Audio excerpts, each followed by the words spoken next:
Atlantic Threads.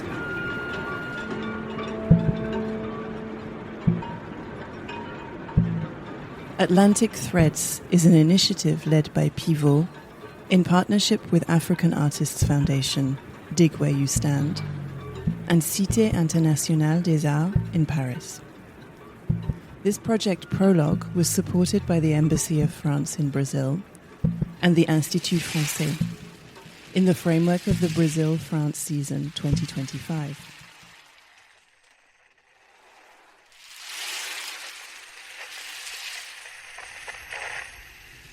The artists were welcomed in Paris as part of the Institut Français and Cité Internationale des Arts residency program.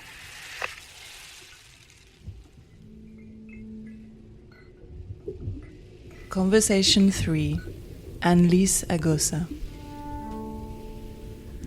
Anne-Lise Agossa is an Abidjan and London-based designer whose practice spans art, architecture, and design. Rooted in the complex relationship between culture and space, Anne-Lise's practice is focused on bridging the gap between past and future within and around the African context.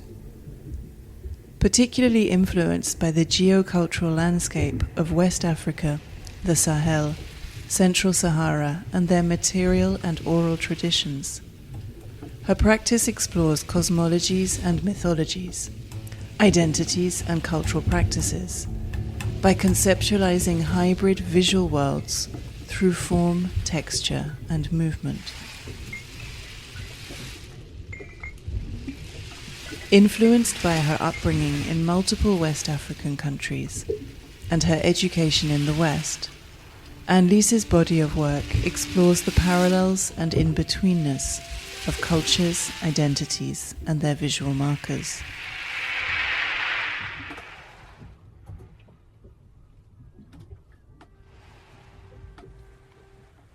Cindy Sissokho is a curator, cultural producer, and writer with a specific focus on anti-colonial, social, and political practices within the arts and culture.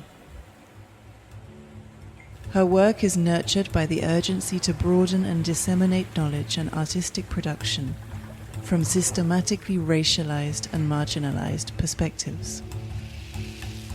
She is a curator at the Wellcome Collection in London and co-curated the French Pavilion at the 60th edition of the Venice Biennial in 2024. In this conversation with Cindy Sissokho, Anne-Lise Agossa discusses her interest in the study of natural forms and the way in which materials and their transformation carry real and potential stories.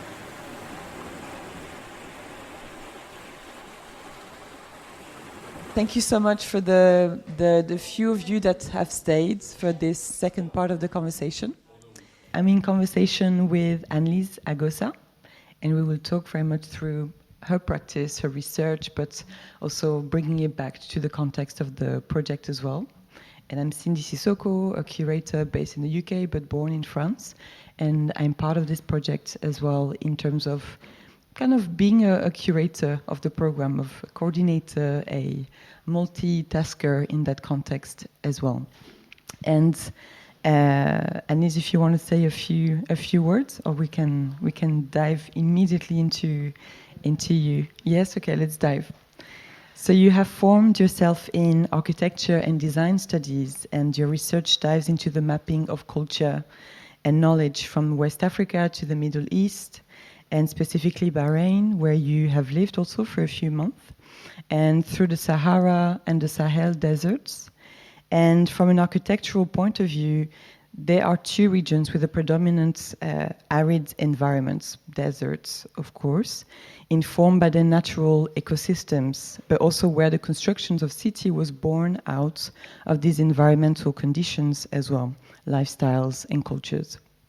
And there are crucial historical and contemporary crossovers in terms of models of city development today, so really thinking through some of the interests that you have in observing, in living, in really thinking about the kind of contemporary African city, what does that mean even, or the context of their development today that are clashing with their indigenous histories as well. And these tensions influence your way of working in many different senses as well. And there are also multiple layers of their histories of those places, or at least those different connections that you're making between the two regions, from post-independence, tropical modernism in West Africa, to the presence of concrete cities growing like mushrooms in the Middle East. And again, this relation to the concrete and the material was something that Olivier also brought up in the context of the formation of places, the material that are very much driving those ideas and driving also those movements, those kind of political movements, social movements, etc., which was in the case of your visit in Le Havre as part of the project. But moving away and going back into the spaces in which you are connecting and connected, they are also historically mostly the product of foreign designers that were imagining and also building the tropical modern movements and there are questions around the ownership, there are questions around agency of the structures that are a part of the urban and rural landscapes, again in those two different places, not necessarily thinking about them as a kind of monolithic idea of Africa, West Africa and the Middle East region, but really thinking about the sort of mapping of ideas, the mapping of, again, political, social, cultural connections that they hold, and that really feeds your practice as well more broadly. And again, this notion of time is a way that we understand those phenomena, those relationships, but they're also the structures that provide the visual evidence of those developments. And today, wherever we live, we are surrounded by the ghost and the remnants of those different architectures, and in some ways, quite loosely, in the context of your practice, but also in the context of the program, we've looked at some of those kind of connections, whether it's the presence, again, of the Oscar Niemeyer architecture here in Paris, or in the context of Le Havre, once again. And these really, at least the kind of legacy of those architectures, allows us also to think about how do we create, our own new languages in terms of the architecture, in terms of the design, and the material cultures today. That connects again to those histories. And what is your own language in these fields, and the ones that formed you, that sector that formed you, but also that continues to inform your practice and the ways in which you understand that relationship between space and cultures, so between those two regions, but more broadly as concepts as well. So of course, there is a lot of layers, but I think I want to start first by saying that actually I always knew that I wanted to become an architect since I was like 7 years old, and I always said that I would do that with my life.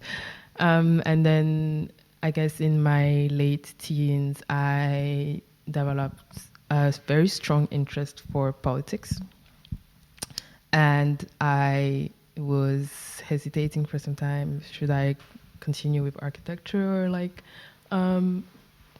go with politics, and also simultaneously kind of discovered a very strong interest for cinema as well.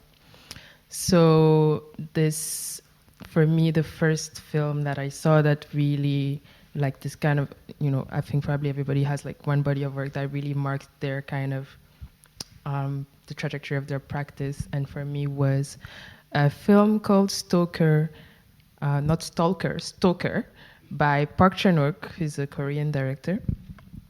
And it's a thriller movie. It's going to make sense. It's a thriller movie. And actually, I was really marked by this film because of his use of objects and the way he was filming and telling the story through objects. And there was a lot of hidden meanings through these little objects that he was showing throughout the movie, and you would understand at the end what they meant. I didn't really know why I loved that so much, but I really did. And in a way, I actually focused most of my studies doing research And I was trying to establish a framework within which I would create and design, because I wanted to be able to design beyond just designing for design's sake. And around, I guess, between my bachelor and my master's, I developed this interest for the third space. What does it mean to exist in an in-between? And what happens actually when two cultures come into contact and create something else, and how we actually all today probably the product of the meeting of multiple cultures in one way or another, because we are not untouched in any way. And I don't believe in the concept of cultural purity. I think it doesn't exist, and I think it has never existed. By cultural purity, I mean that no culture is pure. No culture has formed itself in, can you say autarcie in English? No? Like in its own, like on its own. No culture is free of influence from another culture, from input from something else. Basically all cultures kind of contaminate each other, right? So this idea, for example, today we see a lot of, oh my God, we have to go back to this time where it was purely this thing, and it has never been. There was always an influence from something else that created a cultural practice that, then became kind of diluted into something else and widely accepted as being part of this culture. And we can go on and on about this, the concepts of cultural appropriation and things like that. It's like, when is actually, obviously it depends on who is doing it and in which context.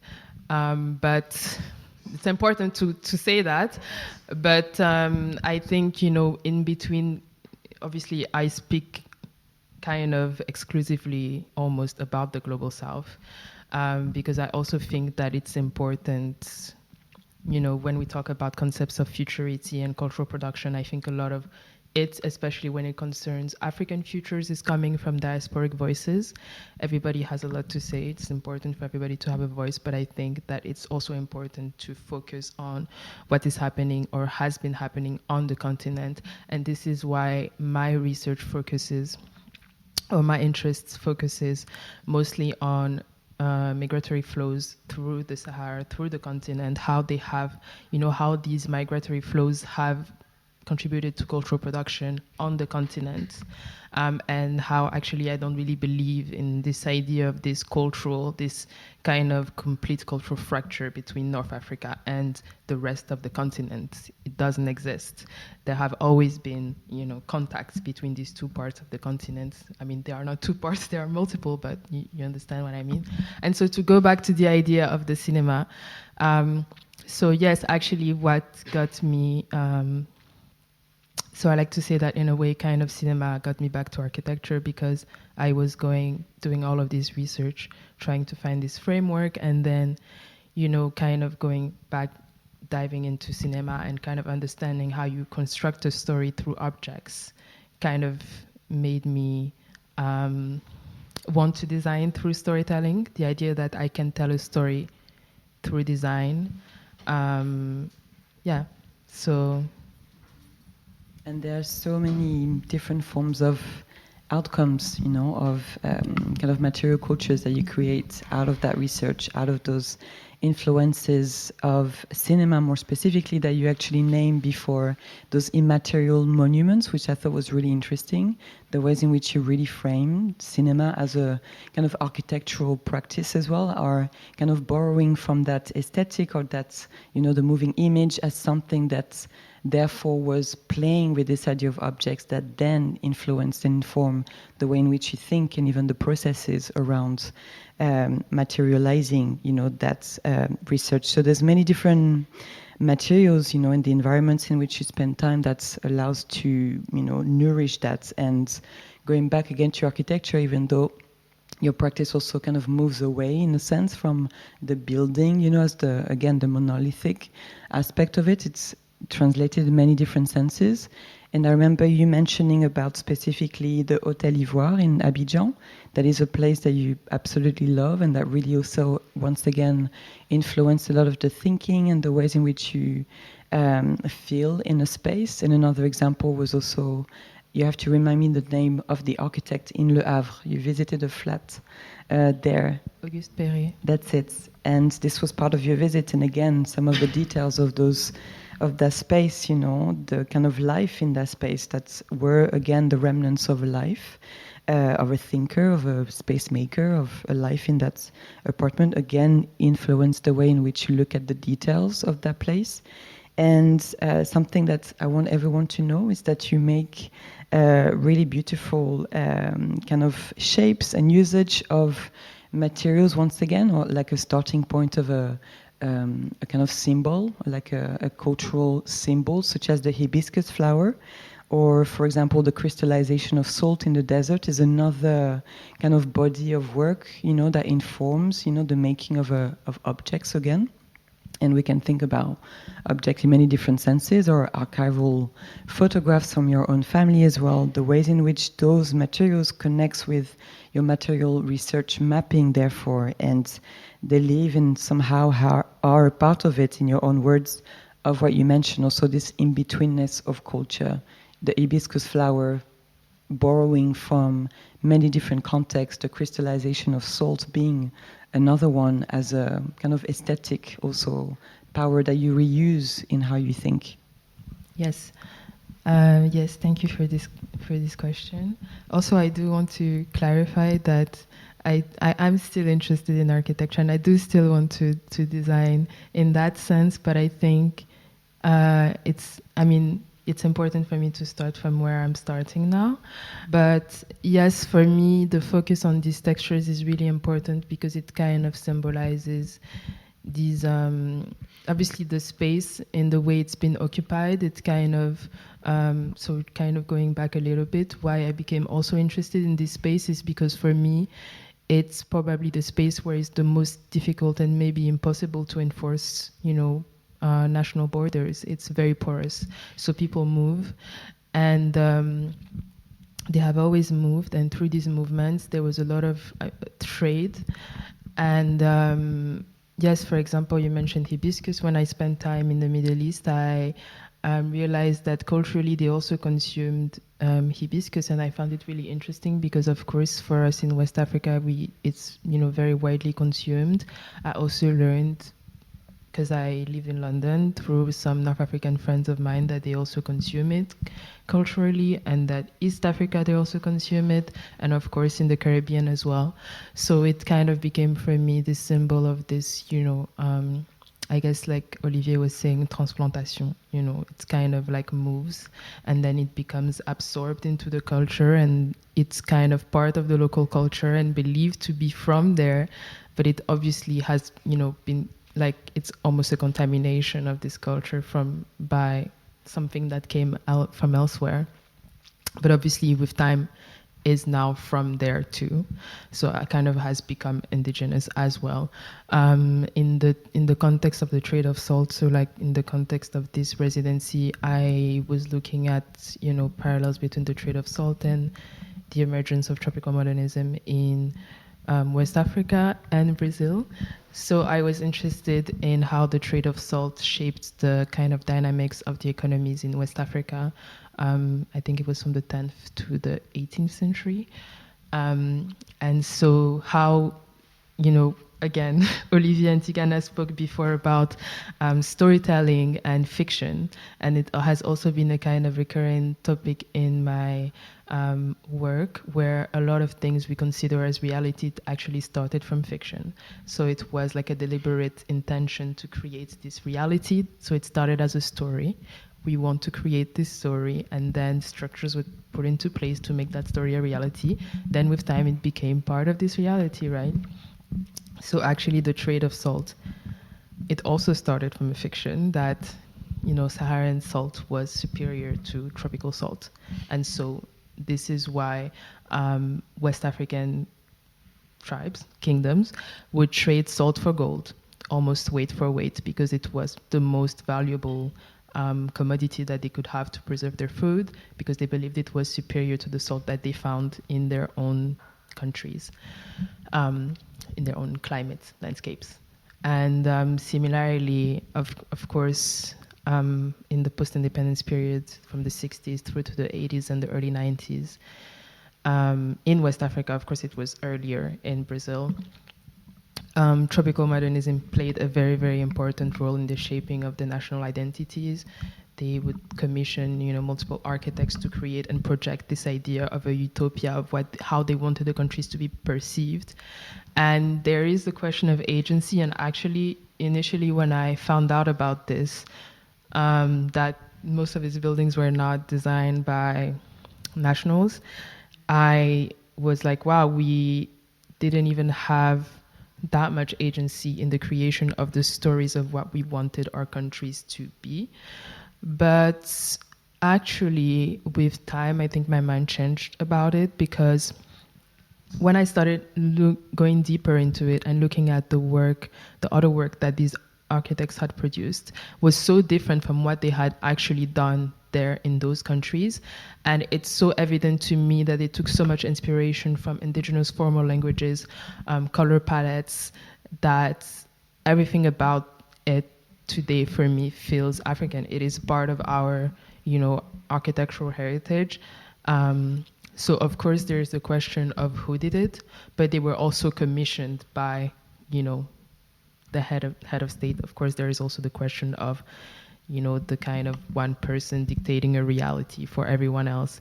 But there is also agency in the way that those spaces are used and the memories that are formed through those spaces. This is where the research that I've been doing in archiving my personal family photographs from Abidjan in the post-independence period, and the stories that you grew up hearing of the people who actually have experienced and lived through these spaces, that actually, it's a different perspective of understanding that these spaces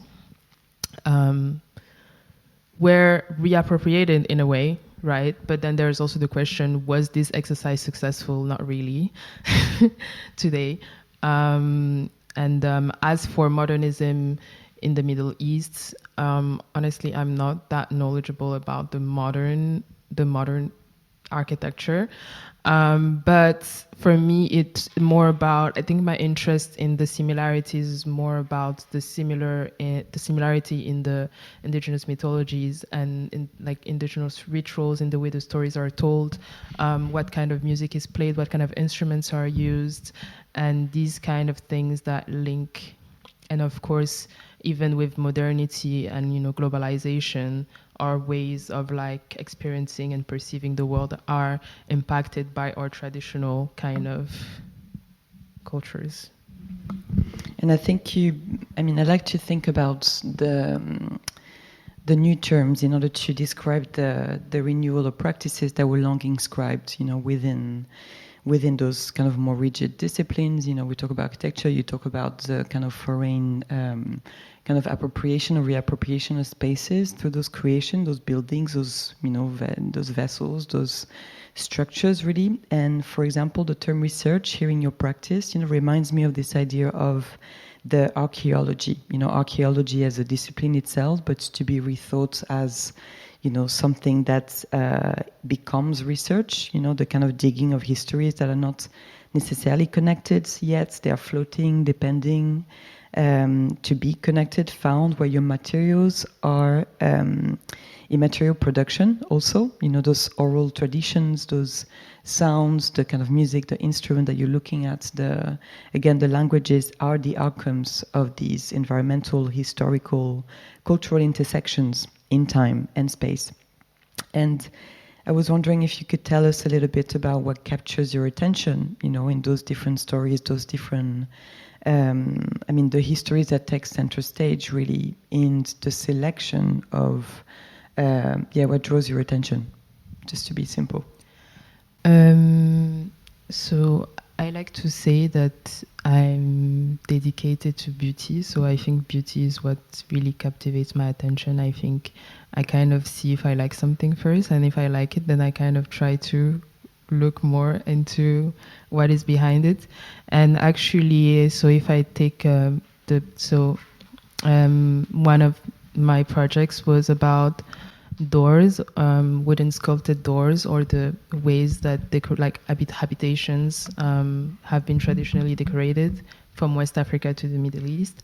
And it started from a trip to Morocco, actually, where I was spending some time in the Medina, and I saw these beautiful doors. And I was going into this shop, and they were selling these traditional Moroccan doors, and they also had loads of doors from West Africa as well. And actually I found them really beautiful, but I also started to wonder how come we are both practicing this craft. And I started to wonder what is behind the symbols that are carved, what do they mean? And the common thread that I found from all these cultures, well, actually it just started from an observation. So usually it just starts from a little bit of an obsession, and I'll be like, wow, this is so beautiful, and I'll be collecting all of these things. And then I went to Bahrain, and then I went to Sharjah, and then I found these doors again there, and I was like, wow, that's crazy. They also have these really beautiful wooden doors here. So then I started taking pictures of them, and then having conversations with my friends. And I understood that actually the style that they had in the Gulf was a mix between Zanzibari styles, so traditional doors from Zanzibar, and influences from South Asian cultures that are very present in the Gulf states, and of course the presence of religion. So for example, they would carve quotes from the Quran or du'as, which are like prayers or poems, on their doors. So it can be to protect or to wish, you know, good things on the inhabitants of the house. And there's, you know, also influence from, you know, Iran, floral style, stuff like that. So I thought it was really interesting that the door as an artifact is a testament to these kind of cultural encounters. And then even in the African continent as well, the doors, everything that was carved on the doors were, you know, mythologies, and they represented, you know, some kind of threshold to protect this kind of other thing that you are stepping into, and that it basically was a representation of the belief systems of the people that were making these doors, but that they all had an understanding of space and what a door represents. So I thought that was really cool. Thank you, Anne-Lise. I mean, you talk a lot about objects, you know, you talk a lot about the observations, the details that you know, point at in those different spaces that you navigate in. And you also mentioned this notion of beauty, which is such a huge, you know, concept, such a huge way to understand, you know, almost like a kind of binary way to, you know, consider things, you know, what is beautiful, what is not. And what was interesting also before is that you talked about this notion of sensuality also in the ways in which shapes are, in the ways in which you yourself also play with that, you know. Can you say a little bit more about this, this kind of sensual, like yes. Kind of intimate part of the working from the materials, working from that object. Yes. And then maybe we can talk more about how you work with the immaterial aspects of your practice as well. Yes, so I'm so like the textures that I work with, of course, like I'm, you know, in a similar way really drawn to beautiful textures. There are also things that I collect, and then I'll be working from these kind of observations. But also in my work, I'm trying to kind of like talking about this idea of storytelling and kind of telling a story of the future, but also by looking at the past, which, you know, goes back to what you were talking about with archaeology. So I'm always starting, the research that I'm doing is a starting point always for design for me. So I start by researching and kind of digging and looking at all of these things, and I design from this. So wanting to tell this story, initially I was creating objects that were almost exclusively kind of taking into, like drawing from the inspiration of the textures of this space of the Sahara. And then I guess like going back to Abidjan and Lomé and Cotonou and spending time there and kind of like experiencing again these spaces of tropical modernism and looking again at like the indigenous languages, and then going back to, you know, reading about Niemeyer's work and kind of what drove his formal language. There is really this idea of being drawn to the curve and to the sensuous quality of like a more organic formal language, which is very present in our indigenous formal, craftsmanship, formal, languages of craftsmanship. And then, of course, for me, it's also about creating beauty. So all of these objects are functional, but it's about creating beauty, putting beauty out into the world. And I think there is something really political about beauty. I think beauty is inherently political, and being able to create beauty from the cultures that I'm looking at. I'm also kind of very intentionally not wanting to create work that fits into the visual imaginary that has been created around West Africa, and I think that is almost expected of the work that is created by someone of West African descent, or that is creating something that is inspired by West Africa. Of course, I also look at the space of the desert and the Middle East, but I could also create everything that I'm doing only looking at West Africa and still do the same things, because these practices existed there, these materials existed already. So I hope this answers your question. Yes, and I think it kind of reveals a little bit the process in which you, again, map a practice map, a story map, a texture, that really influences the ways in which you will craft, as you say, because you use that word craftsmanship, or you inscribe yourself within that. So really thinking about the ways in which it is translated through that form. But I think what's interesting also in your practice is that you work quite comfortably, but also quite coherently with that contradiction, with the kind of very pure material form, but also the immaterial aspect of, is key to your practice. And really this exploration is also embedded in the sensory that you tap into, therefore memory for the people that experience it, for yourself as well. So going back to the ways in which you look at, again, archival materials, from your family, or actually being embedded yourself in navigating a space. And for example, you explore and connect with oral traditions also. On the development of scent in your work, you're currently developing an oil diffuser. And what are those immaterial narratives that are depicted here too, and where does your practice aim to take us, also in terms of the new and common epistemologies of creative production? And according to you, what and where are they immaterial in some ways? Well, I'm going to just follow my train of thought to answer it. I think first, departing from the story and the idea of storytelling is already making it inherently immaterial, I think, because it already starts from the intention of telling a story rather than kind of doing it and then post-rationalizing it. And then, of course, I think it's also going back to the idea of ritual, and these things, exist in our cultural practices, burning incense, going to, there is a lot of memory that is attached to scent as well. So going to visit family and burning incense and enjoying a space together, I think it's adding another layer, another dimension to the experience of space, which is really interesting for me.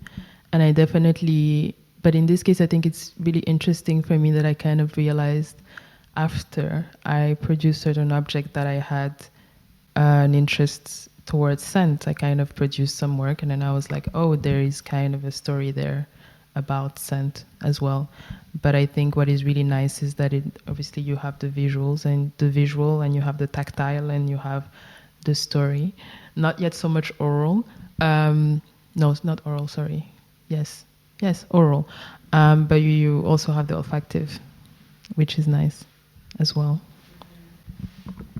And to bring it back to the project Atlantic Threads as well, what are your future projects, and around what questions do you think the cross research is embedded in terms of the connection around architecture and culture in Brazil or West Africa as well?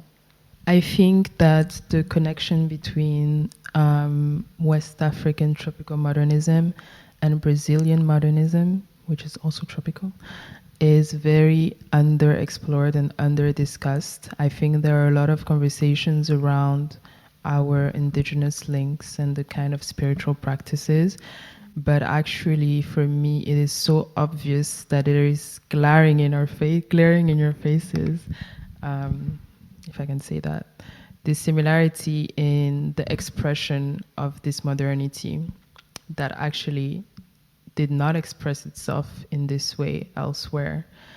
That is very much in the curves, and even in the expression of those curves, I see a lot of similarities. And Niemeyer said that he was taking inspiration from the language and geometry of the landscape. And but I do wonder if, there was other things, because when I look at what has been produced in West Africa, there is geometry there, as there is also in Niemeyer's work, but there is a lot of sensuous curves as well, a lot of organic shapes as well, that is derived from, as I said, indigenous formal languages, and then abstracted into this modernism that, then kind of contaminated the rest of West Africa, and today is actually probably all of Africa, and which is today, African modernism. So I think we should be looking more into that. Thank you, Anne-Lise. And I think Thank we you, can Cindy. end here. Thank you so much. Thank you guys for staying. And if you have any questions, please do let us know. I will ask two things, perhaps, because it's two direction of things. The first one is related to your interest in the desert, which is in a way interesting. In the way you make also a connection with your interest in cinema. And I think there is something that is for me very important in that kind of landscape or territory the desert is.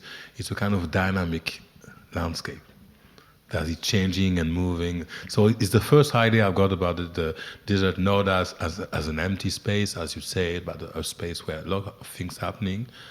But it's also a kind of manual landscape that is always changing and transforming itself. And so I was wondering if that would be an influence for you, also reflecting about the idea of, animation, in a sense of animism, in a sense, how something that is made for that kind of manual matter could be animated. Yes. Actually, I love this question. Thank you. So actually when I started to look into this space and the ideologies and the kind of writings and what was coming out from people who actually lived or came from there, I discovered the work of poet and writer Ibrahim Al-Koni, which I really recommend. His work is very beautiful. And he talked about the kind of spirituality that happens in the desert. But initially he actually starts by talking. He says that in the beginning of the world, the human community was separated into two tribes. And there was the settled tribe, who then went on to develop, capitalism. And there was the nomadic tribe who, whose aim was to never settle, was to always be on the move. And it was all about, being in this constant state of movement forced you to, you could not have private property. Kind of, it's a different conception of ownership and a different conception of the world and your place within the world. And this is also reflected in their mythology, in the way that they see their place in relation to animals. And then in relation to how they kind of, inhabit the space of the desert. But he said something which I found really interesting, and he said that in the desert you face death, and that, it's life-changing, that it really forces you to step into this other level of spirituality. But what you said about this space that is in constant movement, I think it what it does is that it actually really forces us to think about a different conception of space. What does it mean to design a space? Maybe an object is a space. You know, an object that helps you navigate this space can become a form of architecture as well. So I think that's also really interesting. You said you had another question, no?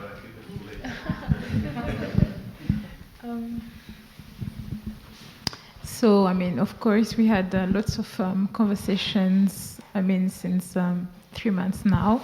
And I kind of liked the way you put that you take inspiration. And the first fact that you said that there is no such thing as cultural purity, which is quite interesting to put it out there as the first step. And then the second thing, yesterday we spoke about how you grew up between different places and your family settings. And then finally, how you mentioned that you are being inspired by places like the desert, etc. You are not trying to come up with design that are, maybe awaited from a typical West African perspective. And actually, it's quite interesting because maybe because of where I grew up in Cotonou, comparing to Abidjan, which was a city that, with Oufoué, as you mentioned, with all of the input of everybody, had decided a visual architectural future that translated into not only architecture but also film and music, etc., with that mixity of different things. And then me growing up in a culture in a country like Benin, where I grew up most of my life, where there was that lack of gesture, which now makes me trying to reclaim not just not architecture necessarily in a final shape, but more the principle, the epistemology, but also the ontology and the ipseity, the essence of what West African architecture was in different time and its evolution. And I am very aware that I don't want to also put out weighted forms, but at the same time, for me, there is a need to take that road. But at the same time, I am also very much interested into Japanese architecture.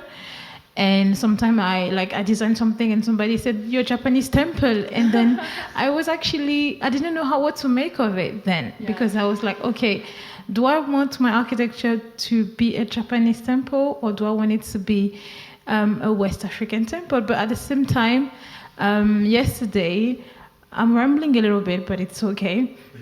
Yesterday, I had this Afro-Brazilian student that I actually met yesterday and today, and then I showed her the buildings, and because it was pitch roof, she said it was indigenous. And then I told her, but pitch roof is universal. We use pitch roof in West Africa because of the rain, high pitch, and they use pitch roof in Europe because of the snow.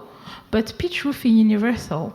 And then, so this is why in my practice, I try to attach to climate and societies rather than image and symbols to find the meaning into how I want to design. So I just wanted to share that point of view because I also want to inscribe my architecture into a tradition of building that existed, but at the same time make it contemporary.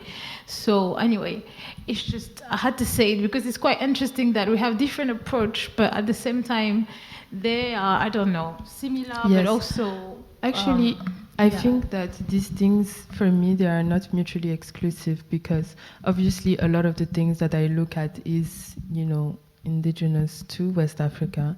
I think, for me, of course, like you said, I have a lot of different influences, and I think it would be dishonest of me to pretend that I don't. So I think that in the work that I do, I also feel that I can't be the voice. I can't say that, I'm doing fully Ivorian this. I think it would be dishonest, and I think that there's someone else who can do it better than me, and I think it's still very valuable, but I don't think that like I said, it wouldn't be honest. But I think it's also really important to look I also consider things like climate, For example, what I found really interesting about the practice that I went to work for in Bahrain was I was interested in how are they working with the local climate constraints, which is heat, extreme heat, and sand and dust. And actually I was, one thing that I left out in all of this talk about why I became interested in the space of the desert was also in a context of active desertification of West Africa, what could be a future kind of, formal language that, in my opinion, is inevitable, because the expansion of the desert pushes the current people of the Sahel further down, the current people of the Sahara further down, and these cultural mixings is only a matter of time. So I'm kind of looking at what could happen if these formal languages came into contact and gave a had a baby. And so, yeah, it's obviously, it's very important to also look at climate, and looking at obviously indigenous and what has been done before is very important to come up with solutions for that. So for me, actually, I was having a conversation with Cindy earlier today about this, that this idea of futurity for me is like a loop, because, you're obviously in the present, but you're always going back to the past. How were they doing that? Okay, cool. They were, using this kind of indigenous technology, and then kind of thinking through that, what is going to happen, basically. So then you're kind of always working through this loop of circularity. And so, yes, I think it's really cool what you're doing as well. And so complementary as well. As you said, I think, Femi, it's really thinking about how you have totally different approaches, but that join themselves in the ways that you reinvent that relationship with spaces, that experience with spaces, physical, non-physical experiences as well. Is there any other question? Okay, go for the second one.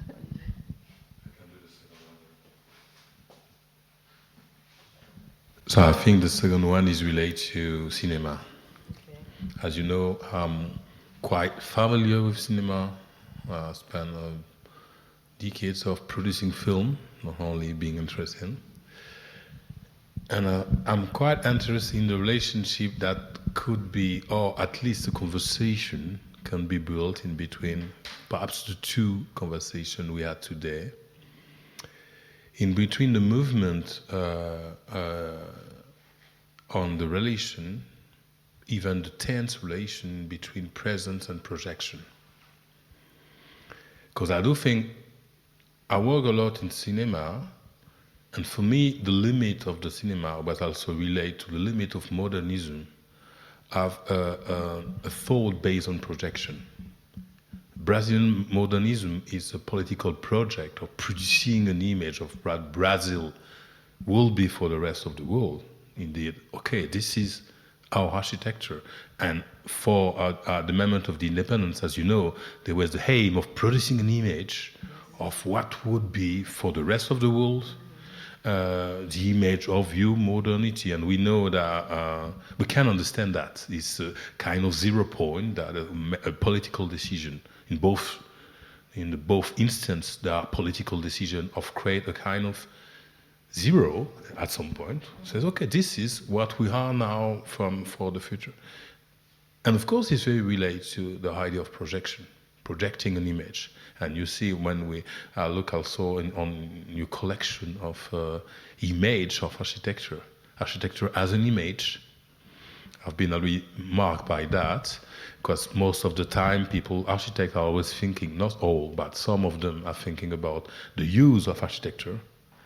But you quote Niemeyer that is really clearly stuck in the idea of the architecture as an image, as a kind of performative image, and a form of beauty, as you say, as a visual beauty. Because it's again a question with beauty. What is beauty? Is it visual beauty, or is it beauty in a rational way? And myself, I did a kind of movement that is in certain way going, moving, I don't know how to qualify that, because it's not moving back indeed, it's moving forward. I don't know if it's back and forward. But in a way, trying to ask another question, what could be a cinema of presence and not cinema of projection, coming to indigenous practices of hallucination and image producing by the presence. And indeed, I make a relation in between the idea of architecture as a projection and cinema as a presence, again in a kind of oxymoron, coming back. Is not cinema is supposed to be a projection, but what it could be if it relates to presence, and also what architecture is when it's related to projection. And so I think there is a movement in between in the continent, in between that kind of two things. There's not only one. The desire of producing images that are also related to storytelling, even if a part of the storytelling of Africa are not images based, not all. They are also based on sound, on repetition, so there are also that dimension.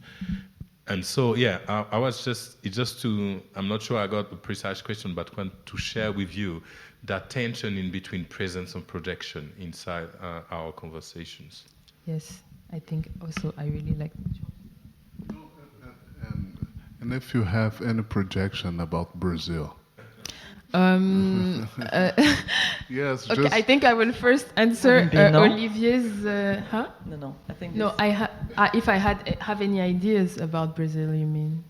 Ideas for projections. Okay, I think first I will go from what Olivier said, which actually I think is really interesting. You said that because actually in this project that I did, so I started looking at tropical modernism actually in 2020, from 2020 to 2021.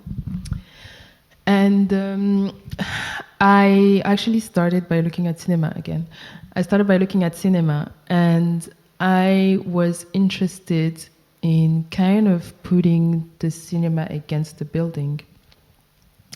So it was, like you said, the construction of these buildings as monuments and monuments as well was a very deliberate and very intentional decision from these new countries. And they were simultaneously also producing books.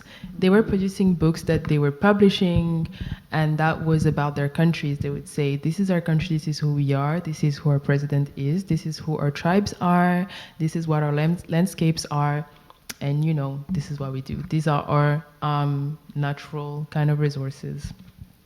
And then, simultaneously to this image, like you said, that they were projecting, you had a lot, and we still talk about it today, a lot of, directors from this era that were producing movies. And they were not, obviously they were very political. Today we can see them as being very political, but in the moment that they created them, they didn't necessarily have a political intention, or if it did, it was very hidden. If I take Tukibuki, for example, by Mambeti, and you were talking about the use of sound I think it's political. Yeah, it's very political. But, again, in the creation of those movies, they were intentionally hiding the political nature to avoid revealing it to the political leaders that they were making political movies. Mm-hmm. So they would use sound, they would use the symbols, like the God Ama, or like the subversion of feminine and masculine, the repetition of sounds, the use of rituals and stuff like that in the creation of this visual imagery. And I think that was so in a way the anti-hero figure. Yeah, the anti-hero, and there was always this narrative of this character that is trying to escape to Europe. What does it mean? Because there is the story that obviously the country is projecting of this utopia and these crazy buildings that they are, building, and this is what life is, but, the character always is trying to escape. So it kind of creates an interesting duality between what is a monument also, for me, these are also immaterial monuments. So it is kind of like, where is the creation of the monument coming from? But also, like I was saying earlier, a monument that is created or that is commissioned by, the state cannot, the use of this space cannot be controlled. And I think contrary actually to Niemeyer's buildings, where I would say the beauty is really what takes center stage and the function. I mean, I have not inhabited so many of his buildings, but I think that in West Africa, or at least in Ivory Coast specifically, I think it was a much more successful exercise because I think the actual experience of this space is much more enjoyable and pleasant. Yeah, but then of course, like I said, it's, you know, how did the people reappropriate those spaces? I think is something really interesting about, you know, there can be a building that represents something and then you can make a film in this same space and create something else. Yeah, and to answer Tigana's question, do I have any projections about Brazil? I'm not really. I don't know. I think that I don't know enough about Brazil to have projections. I think now, like, something that I try to do when I want to go somewhere, or like I'm planning to go somewhere, or I try to not have any preconceived ideas about it so that I can have a more neutral experience. Obviously, it can never be completely neutral, but just after this experience of Atlantic Threads, that's why I asked about this. Yeah, I think, like I was saying before, I think there are many more links beyond what has been predominantly studied and discussed. And I think for me,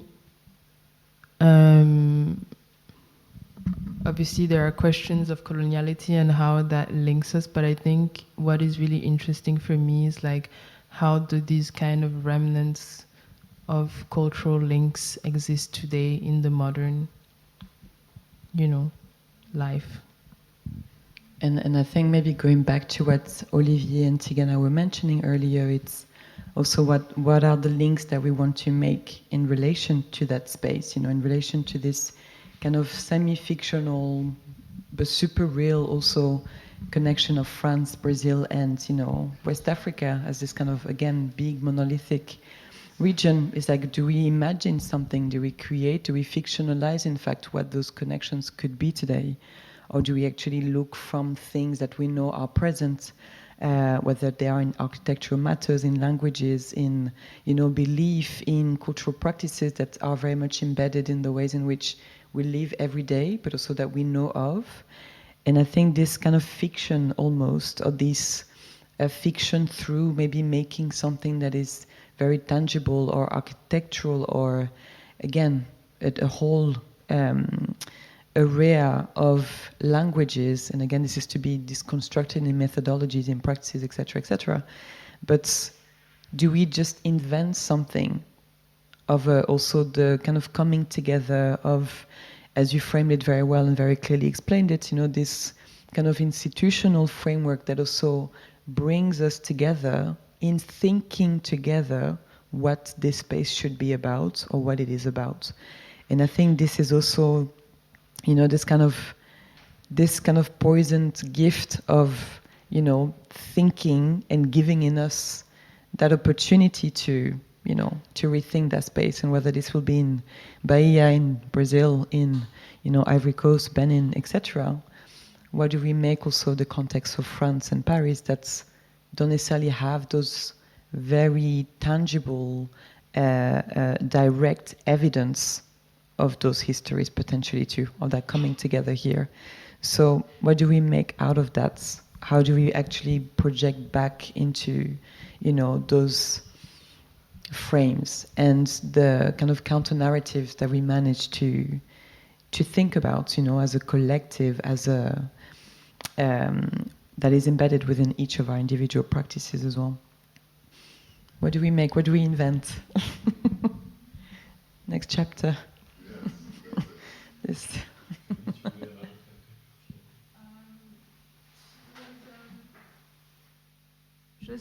Just quickly going back to cinema, there was this very beautiful movie, film, not a movie. Borom Saret, Ousmane Sambène.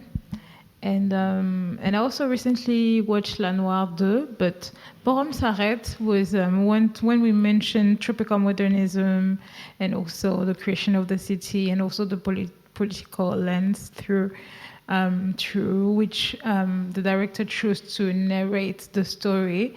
And it's actually quite interesting when you kept mentioning that cinema was something that often brought you back to architecture.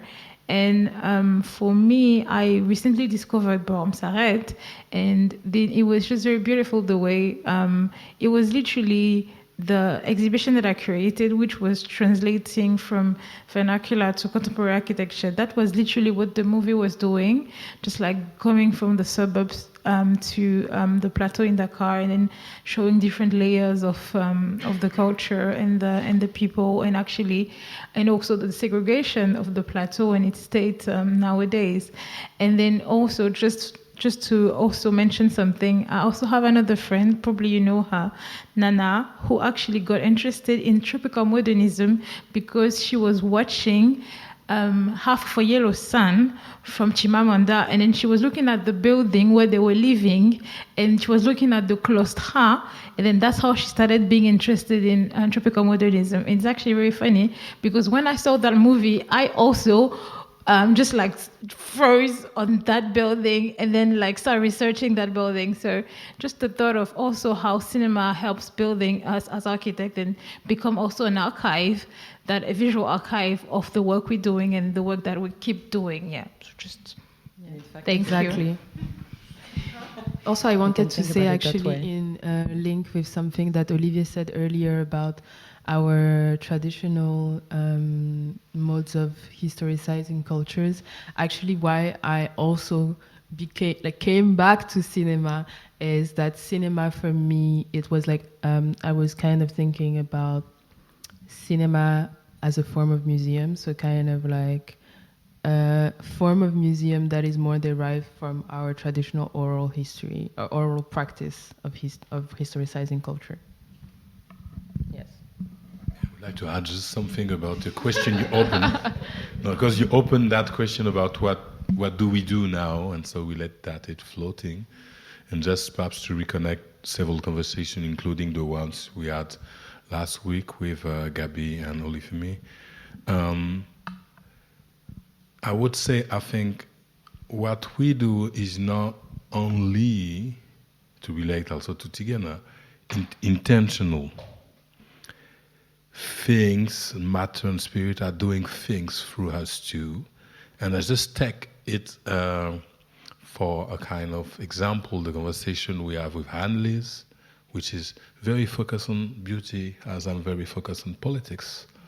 And indeed, she's very focused on politics and very focused on beauty. But everything you refuse to be related to is haunting you. And I was very interested in the fact that you try in certain way to resist to something, as we all do. It's not only you, but the idea of a resistance, I say, I don't want to enter in that thing, Olivier. Yeah, but you are in. You are in through another way. Because I think when you're creating an assembly, we're not only coming with our intention of doing something. Things are doing else, our family, ancestors are speaking through us. And so suddenly something appears that is not something that is an addition of intentions. This is also a kind of anthropic result, what is really. So what can we do is also accept that if even a part of our refusal is even dominated by things that suddenly achieve to be there, despite our refuse, including the spectrum of the Western modernity. This is before Freud. Yeah. Now, just to say that the idea of what we do seems to be very intentional, and I would just to bring back the idea of something happening also in anthropic way. I agree. I think completely with you, and I think actually a lot of time, if I want to just speak very briefly about beauty for a moment, when I'm interested in something, obviously I find it beautiful, but I don't know why. And then I'll be collecting things for maybe 1 month, 2 months, 1 year. And then in 1 year, I'll understand why, maybe even longer, I'll understand why I was interested in this thing in the first place, because it all makes sense. But I think in response to what you're saying about politics and being political or not, I think that it's not possible to not be political. I think that, I was having this conversation with my sister a few days ago, and also with Cindy today, about how probably the most radical thing that you can do as a Black person is to just exist. And I think that there is, as a Black woman, everything that I do is already political. And I think, this is why I talk about the political nature of creating beauty and creating what I create. That's kind of refusing to create something that might be expected of me.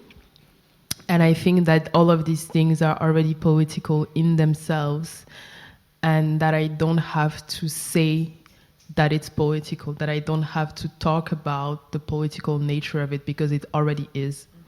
And I think that also it is draining and exhausting to talk about political things to people that are not receptive to it. So I choose who I talk about politics to, but I don't want to kind of put politics in a certain way at the center of what I do, because I feel that my existence is already over politicized, kind of against my will. So I don't want to over politicize it as well. But obviously we're all political, even people who say that they're not. Perfect conclusion. Thank you so much, Anne-Lise. Thank you for your time and generosity, and all of you Olivier so that are for being still very here. Thank you.